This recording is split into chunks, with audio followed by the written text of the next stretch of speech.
So as a doctor, this is a really exciting moment.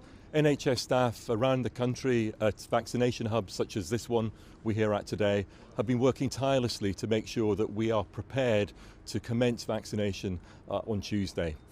This feels like the beginning of the end, but of course it's a marathon, not a sprint, and it will take many months for us to vaccinate everybody who needs vaccination. People will be given the first of 2 doses of the Pfizer-BioNTech vaccine that's being manufactured in Belgium. It has to be stored at minus 75 degrees Celsius.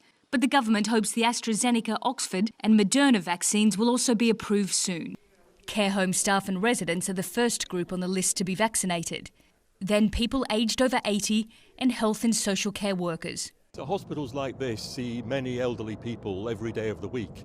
So they'll be taking the opportunity to make sure those over 80 who will be in the hospital, either in outpatients or perhaps being discharged this week, will get the vaccination first. We'll also be working with local care homes to make sure care home staff who've been doing such a great job during the pandemic also get their vaccine. And of course, high-risk health workers will also be in the queue as well.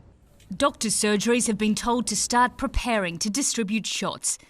The military has already helped with mass testing programs, and it will also coordinate the logistics of deploying the vaccine across the country. As for the impact of a potential no-deal Brexit, the government says if that happens, it won't affect its COVID-19 vaccination plans. Whatever the outcome, whatever the deal, that medicines and medical devices and vaccines reach anyone in all parts of the country in the same way without any interruption at all. And we've rehearsed, we're ready, and we know that whatever the deal, we will be able to ensure that people have access.